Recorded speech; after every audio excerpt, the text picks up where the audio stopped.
Hi everyone, it's Margaret Manning here with 60andMe. Hope that you're doing great today. I want to thank you for being here, and I want to thank you for all the kind comments you leave and the emails that you send me. It's really precious to me, and I do appreciate it a lot. We reach a lot of women now, almost 500,000 across the world, and I'm just so happy that you've decided to just take some time to be with us. Tell a friend. This is a place for all women over 50, 60 who are making that transition into this really amazing time of their lives. So I want to make sure that you know that you're appreciated. Now, I've got my cup of tea this morning. It's a happiness tea. It's from my little box of happiness teas. And this is actually, I can't read it in German on the front, but in the back it says something like, basically, enjoy your life with an open heart. You will appreciate or experience, what does it say? Infinite wisdom. It's a translation, but it's a really thing about opening your heart and being part of a community where you can share. And I think that's one of the strengths of our 60andMe group. So cheers, everybody. I do hope that you're having a great morning. I have a sip of tea myself. It's a really warm day today. Summer has arrived. It's gorgeous. So I want to remind you of a couple of things before we get started, just real quickly. Two things I wanted to mention. One is that we have just decided to make access to our yoga videos online free of charge. So you can now go to 60andMe on YouTube and you can watch our gentle yoga, chair yoga, or yoga flows. Absolutely no charge. They're free to watch online. If you want a DVD, then you can buy those separately. But if you want to experience the yoga videos that we recorded, you're welcome. And they are actually really good. Kat Kabir, our teacher, is amazing, and she really knows how to work with older people, older bodies. So it's gentle yoga, chair yoga, and the yoga flows. So those are three things. And the other thing I want to remind you is that our Aging Beautifully cards are back in stock. These are so cool. We sold out of these and we've now reordered them and had them reprinted. And this is the deck of cards. I show this to you now and again because we do have a lot of new people joining us. So I wanted to start though with a card from the batch, which is don't waste a moment. Now, I'm going to talk to you about an article by one of our bloggers, Fran Braha Menninger. And Fran wrote this article. It was very close to her personally, and it was all really about blooming where you're planted and how we can do that. I mean, it's all very well. You can say it like, you know, accept what you've got and love what you have. But it's really don't waste a moment. This is what's precious, is time. So I wanted to chat with you about that. And it starts with the conversation about change and time. Now, we all change as we get older, right? I think that all of us have changed in ways that we never expected. And perhaps we're happy the way that we've changed. And others were a little bit like, wow, what happened there? And that is the emotional changing and the psychological changing. And that doesn't actually even go to talk about the physical changes. You know, the wrinkles and the changing body and the little, you know, stomach that you can't get rid of, and just the ways that you are being perceived by the world. You know, I mean, it's a kind of a double-edged sword, this invisibility in quotes.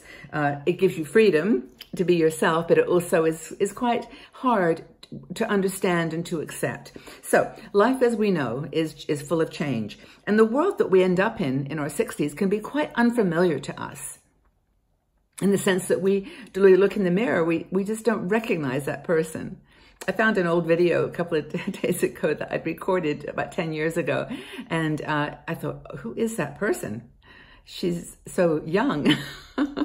And it was like, that was me. And, you know, it's like, okay, it's dramatic, but it's real. So we may be tempted to want to make changes. We may be tempted to want to end a relationship, or we may be tempted to want to get rid of in our lives friends who are kind of toxic or not supporting us anymore, or not our people. We don't have the same interests. And that's actually really, really challenging, because sometimes we jump into changes you know, based on that moment, rather than what we maybe, if we stop to think about it, would be the ones best for the longer term.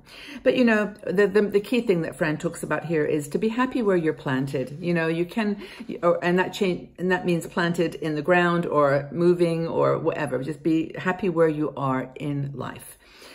And she gives some ideas. I think there's 7 different steps she talks about. And I've got a piece of hair that's right in front of my eye. There it is. It's like it's right in front of me.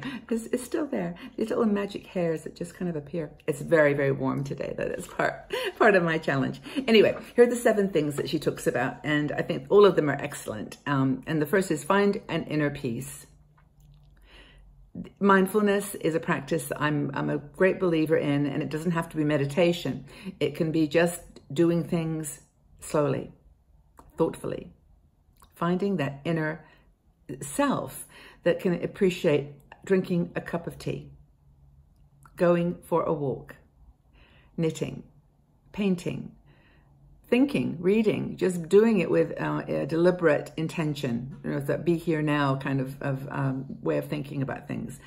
Let other emotions that are maybe bubbling up inside of you, let them settle and put them in perspective. Find some inner peace. Say that you're sorry to people that you may have hurt and accept their forgiveness back to you. Honestly, there's no point now in dwelling on it. Let it go. It's okay. The second thing is to talk it out. Let it out. Let it out as you can, with friends, counselor, psychiatrist, whatever it takes. But honestly, let it go.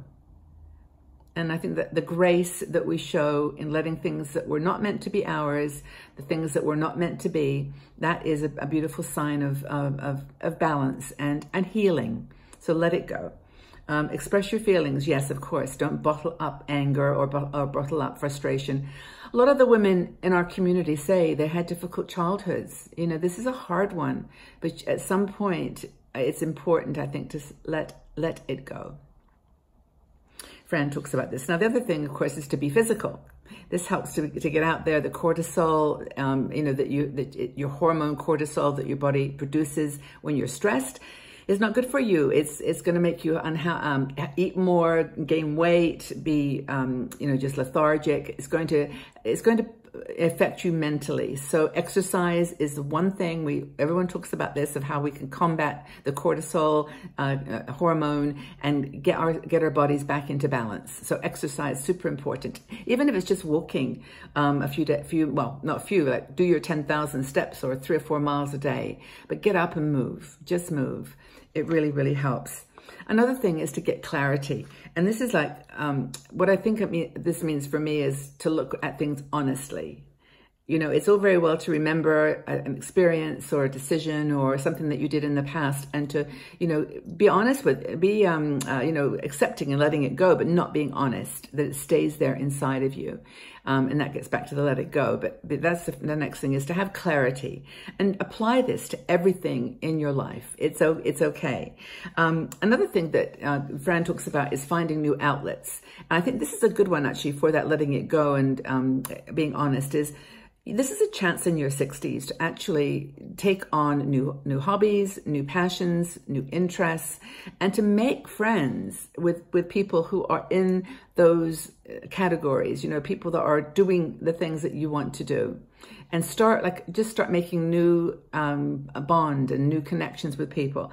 And yeah, start off small. It's this classic, start off small, go do one thing at a time and stay with it, and then move on to the next and then the next.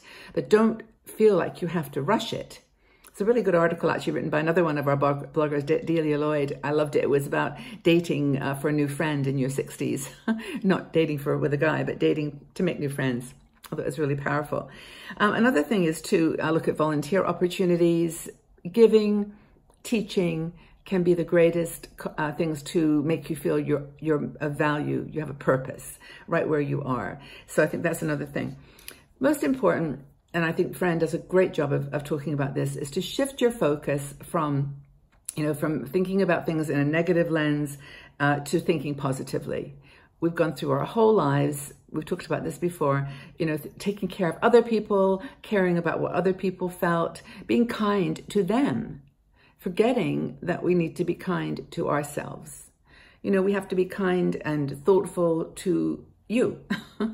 And shifting that lens and that focus will be positive. So instead of just asking other people to set their goals and do things that help them to grow, do the same for you.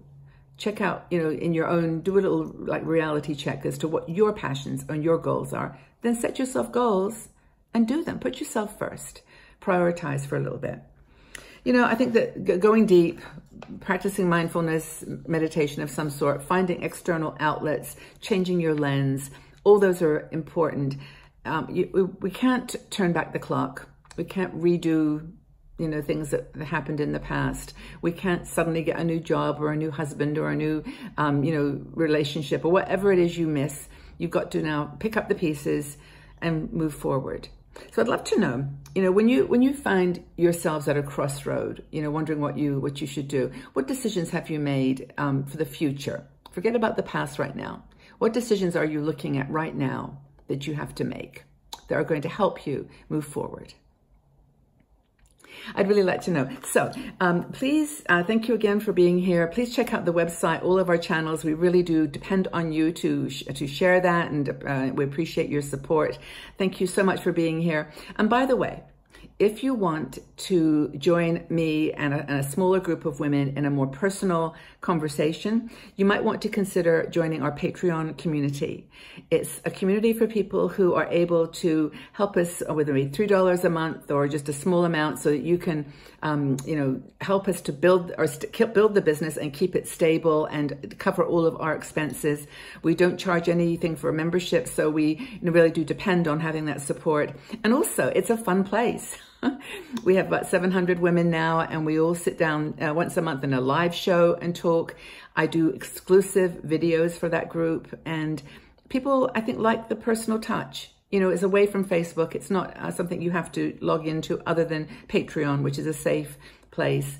And I'm there all the time, and it's just a little bit of a different world if you're interested. But for now, I'm happy that you are here right now, and thank you for your support and your love. Know that you are treasured and really important to me wherever you are, and have a really wonderful day. And we'll talk again soon. Bye for now.